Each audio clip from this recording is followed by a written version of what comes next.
Most persistent symptoms that people experience in the aftermath of narcissistic abuse or a relationship with a similar pathological personality like a psychopath are incessant doubt, confusion, cognitive dissonance, and rumination. And if you're new here, I'm a narcissistic abuse educator and a narcissistic relationship recovery coach. Make sure you hit follow, jump across and follow me on YouTube, and you can book a session with me through the link in my bio.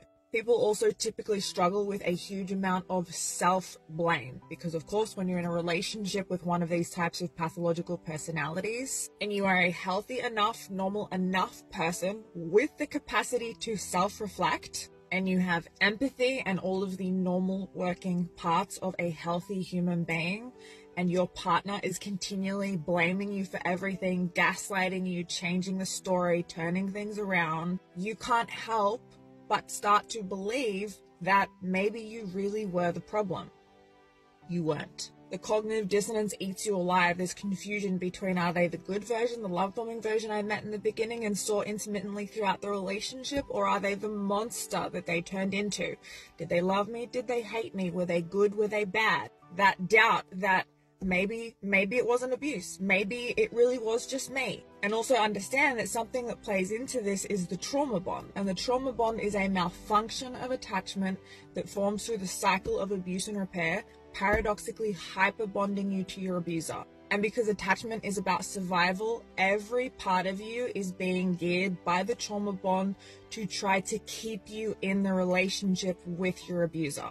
And that rumination, that going over and over and over and over things that happened, trying to make sense of what happened, trying to find the missing puzzle piece that's going to bring everything together. And that rumination happens because your brain recognizes that there's been a trauma and it's trying to find a way to make sense of it so that it can make sure that it doesn't happen again. But here's the problem. When you're in a relationship with a narcissist, psychopath, or similar pathological personality, it's never going to make sense because you're not dealing with a normal, rational human being. You are dealing with chaos in human form. You are dealing with a monster. You are dealing with a person who is missing the pieces that make people people. Empathy, compassion, the ability to love.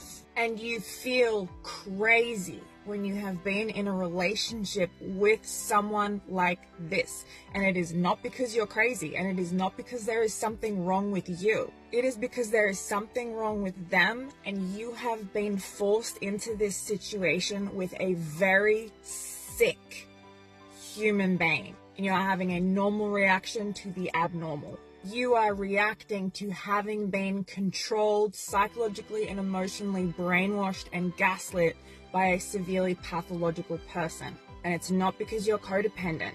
These types of predators cultivate dependency and desperation.